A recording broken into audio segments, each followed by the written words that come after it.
പിന്നെയും സമയങ്ങൾ ഇഴഞ്ഞു നീങ്ങിക്കൊണ്ടിരുന്നു. അർദ്ധരാത്രി 2:30 മണിയായപ്പോൾ ഡോറിൽ ഒരു തട്ട് കേട്ട് മയൂർ ചെന്ന് കതക് തുറന്നു. ശ്രീജിത്തും ഭവ്യയുമായിരുന്നു അത്. "എന്താ കണ്ണ എൻ്റെ മോൾക്ക് പറ്റിയത്?" എന്ന് പറഞ്ഞുകൊണ്ട് ശ്രീജിത്ത് മുറിക്കകത്തേക്ക് കയറി. വളരെയേറെ ക്ഷീണിച്ചു കിടക്കുന്ന ജാനിയെ കണ്ടതും ശ്രീജിത്തിൻ്റെ കണ്ണുകൾ നിറഞ്ഞു. അവളുടെ കൈ പതുക്കെ എടുത്ത് അയാളുടെ കൈയിനോട് ചേർത്ത് വെച്ചു. അവളുടെ കവളിലൊന്ന് തലോടി. "ഇത്രയ്ക്കും ഗതികെട്ടവനായ ഒരച്ഛനായി പോയല്ലോ ഈ ഞാൻ" എന്ന് പറഞ്ഞ് ശ്രീജിത്ത് വിതുമ്പാൻ തുടങ്ങി. "എന്താ അമ്മാവ ഇത്? അവൾക്കൊരു കുഴപ്പവുമില്ലല്ലോ."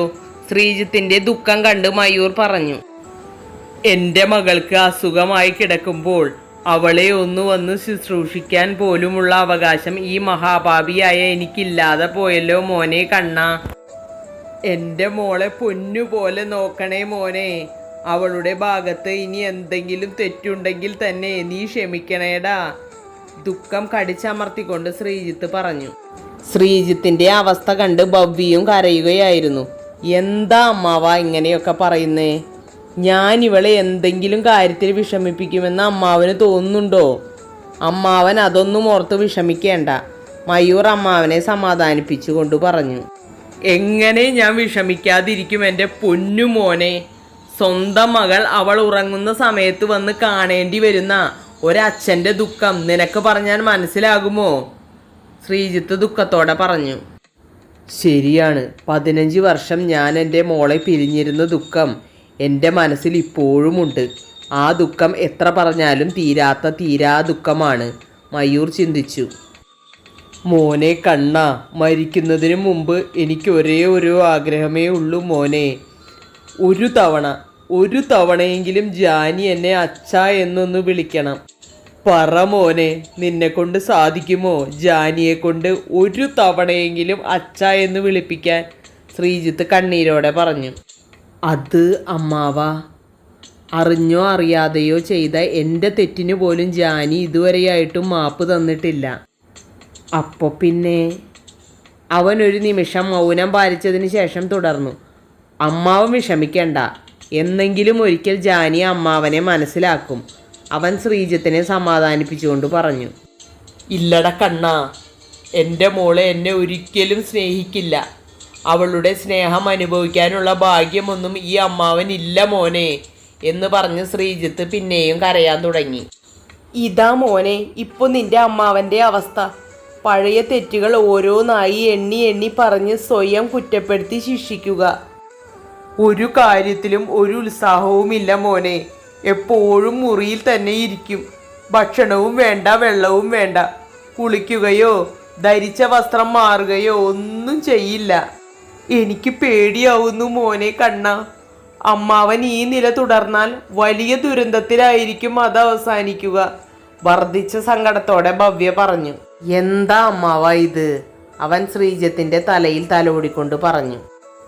"മോനെ കണ്ണ, എൻ്റെ മോളുടെ ഈ അവഗണന സഹിക്കാൻ ഇനിയും എനിക്ക് കഴിയില്ല. ഞാൻ ഇങ്ങനെ പോയാൽ മരിച്ചു പോകും. ഞാൻ ഉറങ്ങിയിട്ട് തന്നെ എത്രയോ ദിവസങ്ങളായി." "മതി, ഇനിയൊക്കെ നാളെ പറയാം. സമയം ഒരുപാട് വൈകിയില്ലേ അമ്മാവ?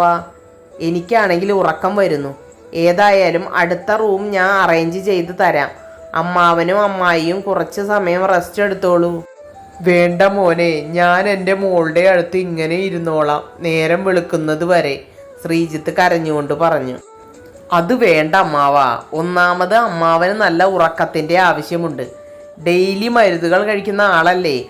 പിന്നെ ജാനി എങ്ങാനും ഉണർന്നാൽ അമ്മാവനെ കണ്ട് എങ്ങനെ പ്രതികരിക്കുമെന്ന് അറിയില്ല. ഇപ്പോൾ വയ്യാതിരിക്കുകയല്ലേ. അവളെ വെറുതെ ദേഷ്യം പിടിപ്പിക്കണ്ട. അതുകൊണ്ട് അമ്മാവനും അമ്മായിയും അടുത്ത റൂമിൽ റെസ്റ്റ് എടുത്തോളൂ" എന്ന് പറഞ്ഞ് അവൻ നിർബന്ധിച്ച് ശ്രീജിത്തിനെയും ഭവ്യയെയും അടുത്ത റൂമിൽ കൊണ്ടുചെന്നാക്കി. ആ ഹോസ്പിറ്റലിലെ പ്രശസ്ത സൈക്കോളജിസ്റ്റിനെ അമ്മാവന് വേണ്ടി പിറ്റേ ദിവസം ബുക്ക് ചെയ്യുകയും ചെയ്തു. പിന്നെയും ദിവസങ്ങൾ കൊഴിഞ്ഞുപോയി. ജാനിയുടെ എല്ലാ കാര്യങ്ങളും ചെയ്തത് മയൂരാണ്. ഒരത്യാവശ്യ ഘട്ടത്തിൽ തന്നെ സഹായിച്ച അവനെ എതിർക്കാൻ അവൾക്ക് കഴിയുമായിരുന്നില്ല. പനി മാറി ബ്ലഡിലെ പ്ലേറ്റ്ലെറ്റുകളൊക്കെ നോർമലായതും ജാനിയെ ഡിസ്ചാർജ് ചെയ്തു. ശ്രീജിത്തും ഭവ്യയും അകലെ നിന്ന് ജാനിയെ കണ്ടെങ്കിലും അവളുടെ മുന്നിൽ വരാൻ അവർ ധൈര്യപ്പെട്ടില്ല. ഒരു സൈക്കോളജിസ്റ്റിൻ്റെ കൗൺസിലിങ്ങിലൂടെ ശ്രീജിത്തിൻ്റെ മനസ്സിന് അല്പം സമാധാനം കിട്ടി. ഡിസ്ചാർജ് ആയി വന്ന ജാനിയെ അവളുടെ ഫ്ലാറ്റിലാക്കി മയൂർ അവൻ്റെ ഫ്ലാറ്റിലേക്ക് പോയി. അയ്യോ, റൂമിലെ പഴയ ബെഡ് എവിടെ? അവൾ പരിഭ്രമത്തോടെ ചോദിച്ചു. അത് കൊണ്ടുപോയി കത്തിച്ചു കളഞ്ഞു. എന്തിന്? മൂത്രമൊഴിച്ച് മുക്കിയാൽ പിന്നെ എന്ത് ചെയ്യണം? മൂത്രമൊഴിക്കാനോ? ആര്? വിദ്യാജ്യോതി സ്കൂളിലെ മാത്സ് ടീച്ചർ, തമ്പുരു അല്പം പരിഹാസത്തോടെ പറഞ്ഞു. തമ്പുരുവിൻ്റെ സംസാരം കേട്ട് ഒപ്പമുണ്ടായിരുന്ന മെറിന് ചിരി പൊട്ടി. ഇത് പുതിയ ബെഡാണ്, ഇന്നലെ അച്ഛൻ ഓൺലൈനിൽ നിന്നും വാങ്ങിയതാണ്. ഞാനോ? പനി വന്നപ്പോൾ എനിക്കല്പം ഓർമ്മക്കുറവുണ്ടായിരുന്നു എന്നത് ശരിയാണ്. എന്ന് കരുതി ഇല്ലാത്തതൊന്നും പറയരുത് മോളെ, ജാനി അല്പം ദേഷ്യത്തോടെ പറഞ്ഞു. ഇല്ലാത്തതോ? മൂത്രമൊഴിച്ച് മുക്കിയിട്ടിരിക്കുകയായിരുന്നു ബെഡ് മുഴുവൻ. പാവന്റെ അച്ഛൻ. ആ മൂത്രത്തോടു കൂടിയാ ചേച്ചിയെ എടുത്ത് ഹോസ്പിറ്റലിൽ കൊണ്ടുപോയത്. അച്ഛനെയും മൂത്രം മണക്കുന്നുണ്ടായിരുന്നു. എൻ്റെ അച്ഛനല്ലാതെ ഇങ്ങനെയൊക്കെ വേറെ ആരെങ്കിലും ചേച്ചിക്ക് ചെയ്തു തരുമോ? ഹോസ്പിറ്റലിൽ ചെന്നതിന് ശേഷം അവരായിരിക്കും ചേച്ചിയുടെ ശരീരം മുഴുവൻ തുടച്ച് വേറെ വസ്ത്രം ധരിപ്പിച്ചത് എന്ന് പറഞ്ഞ് തമ്പുരു അവിടെ നിന്നും പോയി. അതെ ജാനി, ഈ ലോകത്ത് ജീവിക്കാൻ നമുക്ക് ആരുടെയെങ്കിലും ഒരു കൂട്ട് വേണം. അത് ആണിനായാലും പെണ്ണിനായാലും. നിനക്ക് ഒരത്യാവശ്യം വന്നപ്പോൾ സാർ ഓടി വന്നില്ലേ? അത് സ്വന്തം ഭാര്യ എന്നുള്ള കരുതൽ കൊണ്ട് മാത്രമാണ്. ഭാര്യയ്ക്ക് ഭർത്താവും ഭർത്താവിന് ഭാര്യയും മാത്രമേ ഈ ലോകത്ത് ശാശ്വതമായുള്ളൂ.